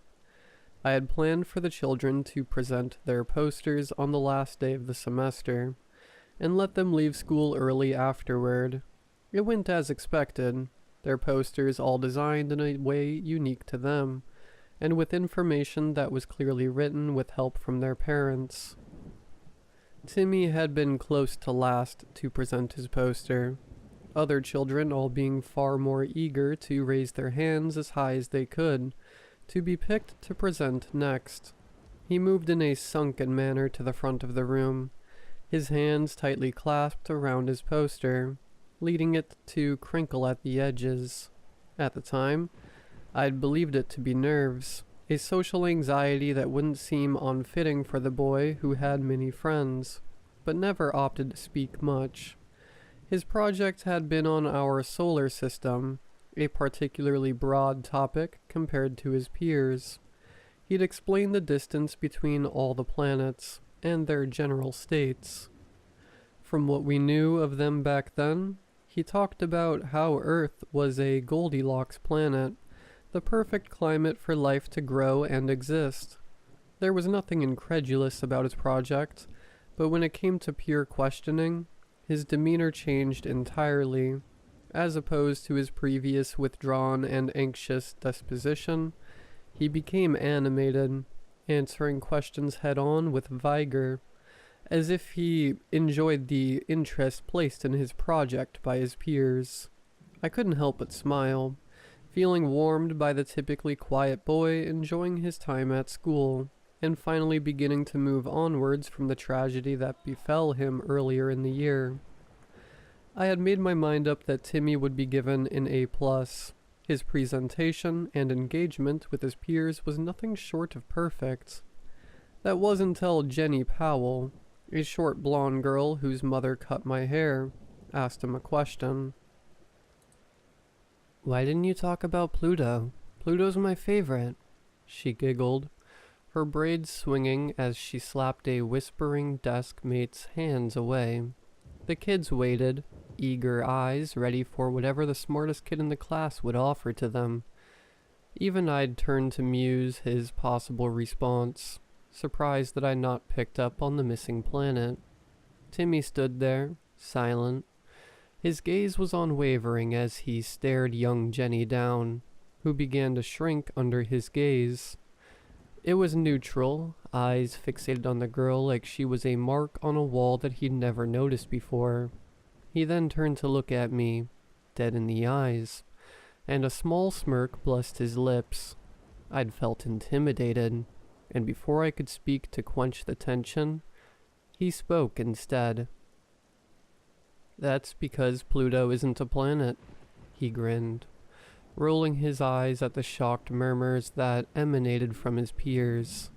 He lowly shook his head, and I could tell that he was trying to hold back a scoff, his bitten bottom lip and mirthful eyes giving it away. I'd asked him to sit down, and for the class to give him applause as they'd done for all the other presentations, and told them that Pluto was still a planet, and told Timmy not to make jokes in school projects. He'd merely stared back at me, the same vacant, uninterested expression as I'd grown accustomed to, before staring out the window until the class was dismissed for winter break. When the next semester began, I decided to make a seating plan, a way for the rowdier kids to settle down by being placed next to the quieter kids, who in turn might come out of their shell more. It was a common tradition in our school, let the kids bond and acclimatize to the new setting in the first semester, and then get them to focus more in the second. It was just a whim, a decision that I hadn't put much thought into. There were only a handful of kids in the class anyway, and so they were never far away from any of their friends. None had any issues with the new seating arrangement, save for Timmy, who'd asked if he could please sit next to the window again. I told him no, that sometimes we have to do things we don't want to do, and how school was meant to prepare them for work life like that. It's a sentiment I no longer hold, but at the time, the narrative was instilled in us as teachers. To integrate into society, you had to do things you didn't want to, otherwise you'd be coddled. He scowled but never made a big issue about it, just sat down and made a point to veer his hand directly toward the window, despite being at the front of the classroom and closer to the door. A few days later, his parents had asked to meet with me, but not in their home for dinner as others had. So there I was, sat at a makeshift table with desks pulled together, watching the Thompsons avoid my eyes as much as they could. It was the first time I'd seen Mrs. Thompson in person. Unlike her husband, she was very small, her thin frame giving her a mouse-like appearance, and although I could tell that at one point she had been beautiful, the thick worry lines had dimmed her significantly. She couldn't help but scratch at her wrist, a nervous tic that she cringed at whenever she'd become aware of her mannerisms. Mr. Thompson was far less handsome than I'd remembered him to be, and far more sickly. His cheeks hollow, and the heavy purpling under his eyes had aged him a few years. I could see whiskers of gray in his 5 o'clock shadow, and neither of them seemed comfortable being in my presence. "It's nice to meet you both," I'd said, offering a hand out to Mrs. Thompson, whose eyes widened in shock at the gesture. She'd looked to Mr. Thompson, who quickly shook his head at her, and she pulled her gaze back to her lap, scratching at her wrist again. I'd narrowed my eyes at him, disgusted by his controlling nature. However, he offered me a terrifying gaze, one that could only be attributed to a deer in headlights. He held a finger to his lips, and proceeded to point lamely toward the classroom window. I frowned, confused, and asked, "What's wrong? I assume you've called me in here for a reason. Why are you—" He slammed his fist on the desk before him, his face void of color and knuckles white. He trembled, and before I could stand up to call for Principal Dale, he motioned his hands as if writing on a piece of paper, green eyes drilling into my own. His wife scratched with more fervor. "We called to see you today about our son, Timmy." He stared, trying to stop the waver in his voice. He'd continued to mimic writing something down, and so I'd opened my journal on a blank page to give it to him. He began to write, but continued to speak. "We hear you've made a new seating arrangement. We were hoping to ask if he could sit in his old seat to accommodate, his situation." He'd finished writing, and then handed me the journal back. "Keep speaking, only to what I ask you. Don't say anything you see written out loud." "Are you both okay?" I'd begun, and he furiously tapped the page, pulling a finger to his lips. His wife mouthed the Lord's Prayer next to him. I began to grow chilly, and my gaze drifted toward the window. I was drawn back to the conversation when Mr. Thompson began to write and speak. "You asked us about accommodations for our son, so all we ask is that you allow him to sit in his favorite seat, for comfort reasons." He pushed the journal toward me, and I froze. "He's listening. He knows that you know something. Don't speak. This is the only chance we have." "I see. Well, Mr. Thompson, sometimes we have to do things we don't like. I can offer school counseling to your son if necessary," I responded, as I wrote on the journal. "Elaborate." "We understand that, Miss Harris, but it can cause some distress for our son to not have things that comfort him, make him feel safe. Counseling won't be necessary, as he receives it every Thursday," he said. "That is not our son." I scoffed, shaking my head. Mrs. Thompson whipped her head up, a new fury that seemed unnatural to her face. "How can you laugh about this? Do you know what we've—" She was promptly silenced by her husband gripping her thigh, nodding his head toward the classroom window. Fear and grief washed over her face, and she shot me an apologetic, yet distressed look, before continuing to look down at her lap, the scratching beginning once more.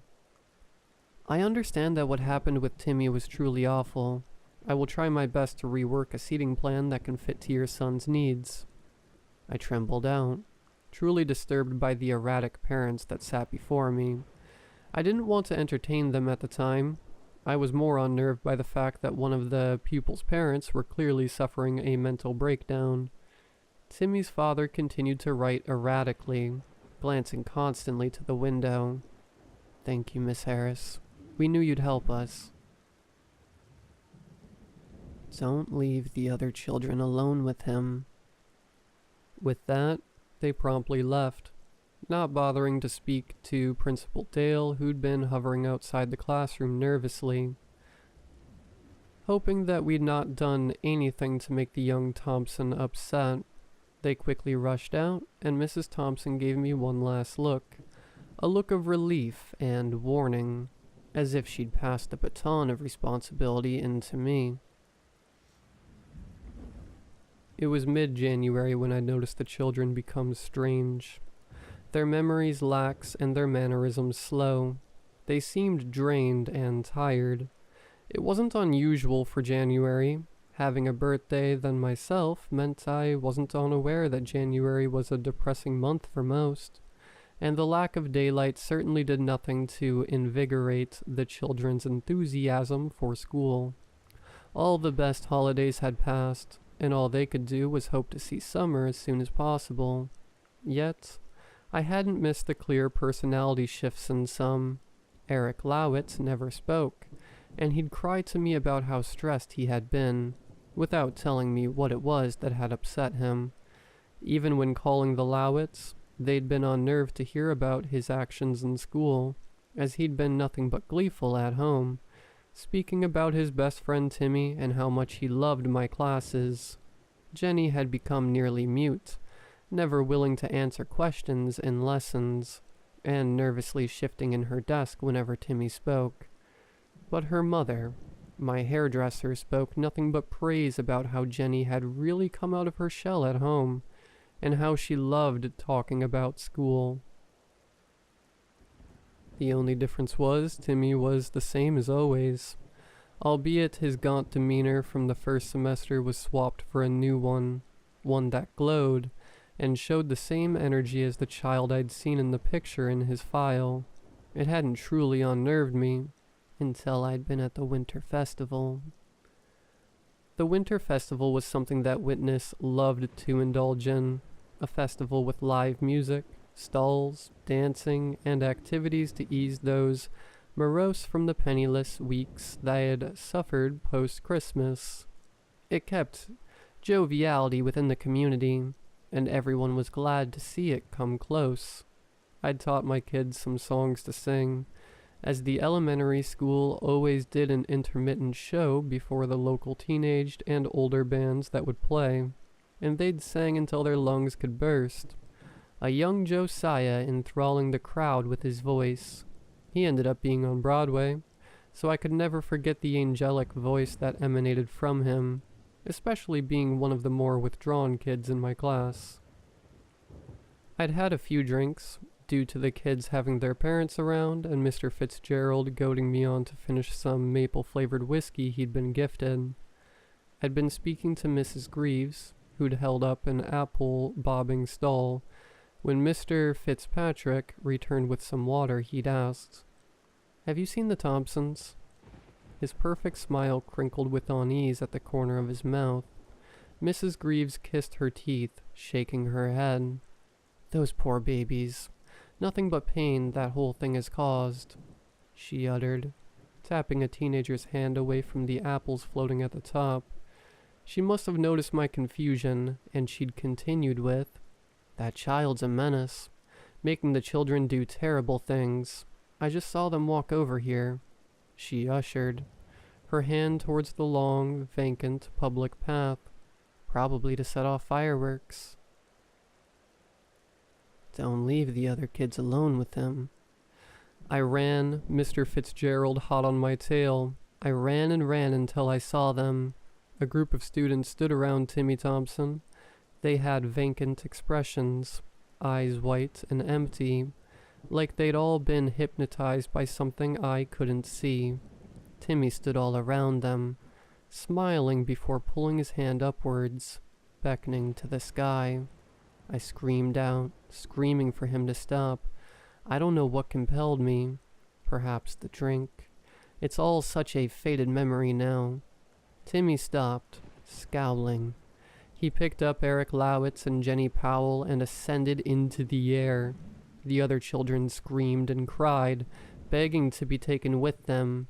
I ran forward, but a harsh grip on my arm kept me back.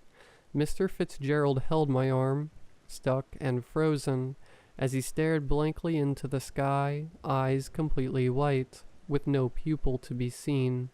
I looked up, and I saw it. I'm not sure if I can call it a UFO. It wasn't an object, or anything akin to one. It was a mouth, a hole in the air that wasn't in the atmosphere, or could even be explained in dimensional terms I could dictate. It was a mouth, lips pink and teeth human, that began to suck air inwards into the dark cavity of its throat, and Timmy and Jenny and Eric were pulled up into its mouth, and it gulped, before pursing its lips and spitting only Timmy out.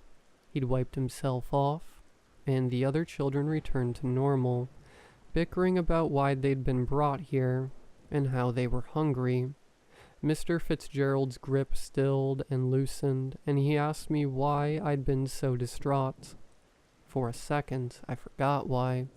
I had no recollection until I'd looked Timmy in the face, and it all came rushing back. He knew that I knew what he'd done, and smirked, chuckling lightly into the back of his hand. A day later, the Thompsons left town. The kids in my class kept asking about him, and then a week later, nothing else was ever spoken of again. In fact, I'd forgotten about it entirely until recently, when I'd reread my diary from that time. There was an urge to, after hearing about a homeless woman in witness, one who'd been a staunch business person and with no mental health problems, who after going insane had been hallucinating a missing child. I live back in Manhattan now, but the story irked something new in me, an urge to know more. I read through my diary entries, reading the passages I'd made. I'm glad I'd remembered Eric Lowitz and Jenny Powell, because they don't exist, at least not that their parents could remember. We all just went back to our normal lives, and soon we simply became as unknowingly complicit in Timmy Thompson's plan as we'd been all along. It would be wrong to call Timmy the Pied Piper. That would make it seem as though Timmy himself was responsible for the culling of people in the town of Witness, where people never miss a missing person. Because I'm not sure I ever met the real Timmy Thompson to begin with.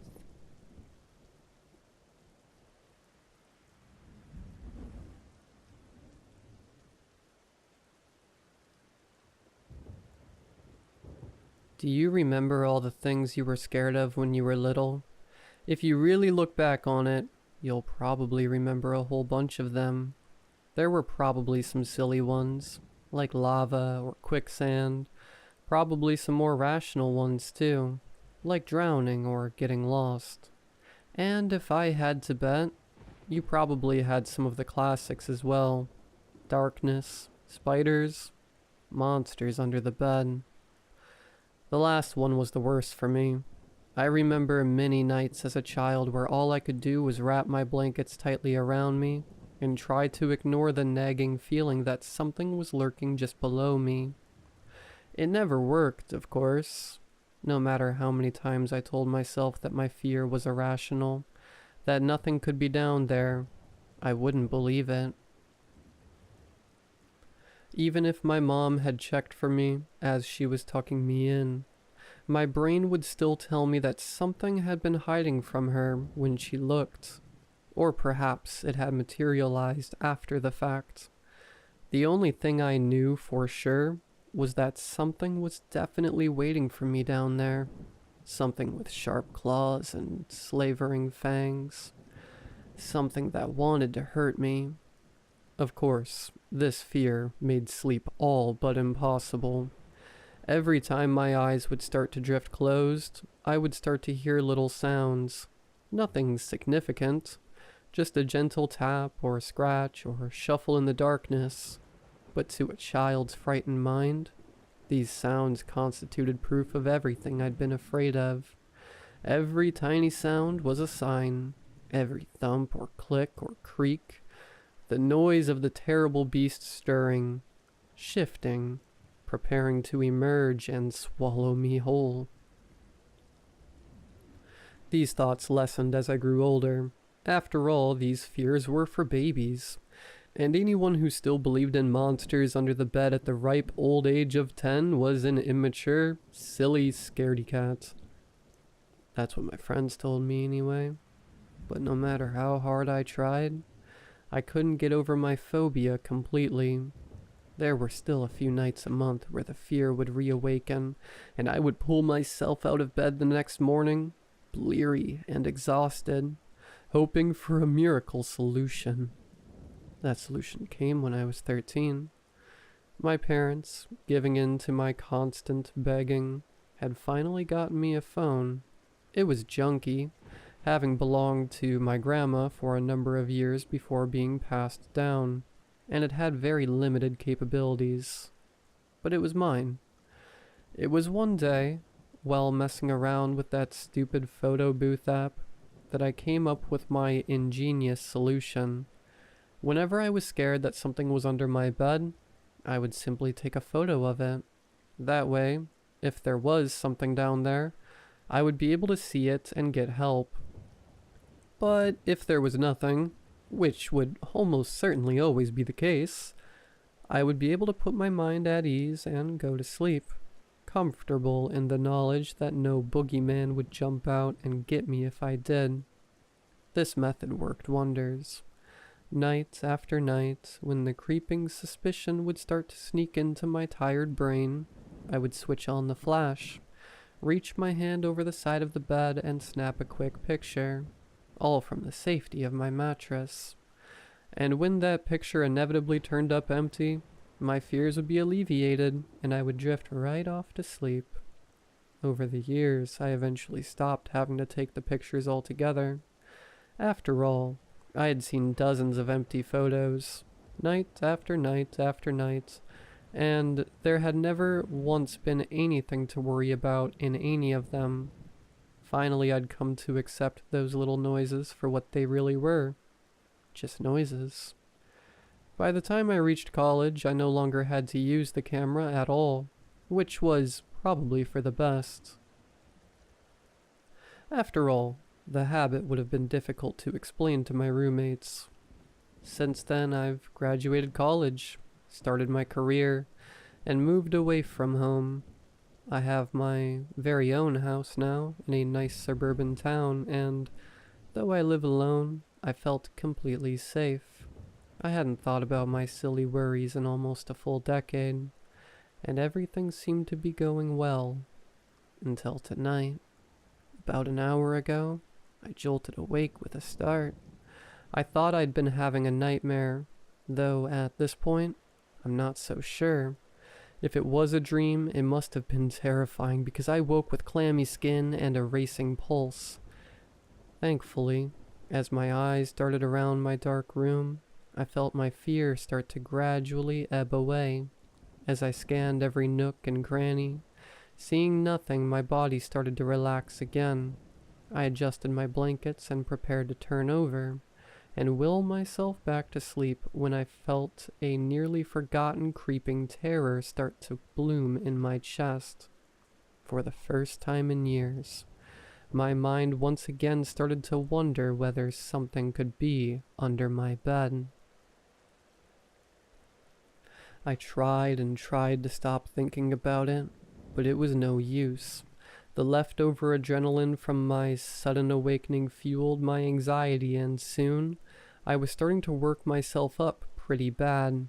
Every random noise startled me, just like when I was little, and if I focused intently enough on the silence, I could swear I heard shallow breathing. In a burst of petrified curiosity, I peeked down through the tiny sliver of darkness between my mattress and headboard, and for just a moment, I thought I saw something shift. It was then, as I fought through my fried nerves and nausea, that I remembered my old trick. With shaking hands, I reached down to where my charging phone was resting on the floor beside my bed. As my fingers cleared the bottom of the bed frame, it was all I could do not to yank my hand back as I imagined something curling its claws around my wrist. Trembling, I managed to flip my phone on its side so that the screen faced the darkness under my bed. I never managed to take the photo. In a tiny fraction of a second, something happened that shocked me to my core. In an instant, all of my realizations flew out the window, and in a moment of panic, all I could think to do was to yank my phone and myself underneath my covers like a frightened child. I now know, for certain, that something is under my bed, and that no photo I take will help to alleviate my terror. And what's worse, I also know what it looks like. See, unlike the first old phone I had, my current one is loaded with the latest technologies and updates. It can be opened in 2 different ways, as has always been the case. You can input a preset passcode, but for the average modern internet consumer, this process is tedious and difficult to do every time you want to open your phone. So, as an alternative option, phone companies have introduced a much more convenient feature: Face ID. I'm typing this now from the safety of my mattress, though I don't know how much longer I have before whatever it is that's down there decides it's not going to abide by the arbitrary rule any longer. Don't know what it wants, but I'm certain that whatever it plans to do will not end well for me. I can't bear to make a run for it because, from the second I turned that phone over to face the inky abyss and watched the little padlock at the top of the screen flip open, I knew for sure. There's something under my bed, and it looks just like me.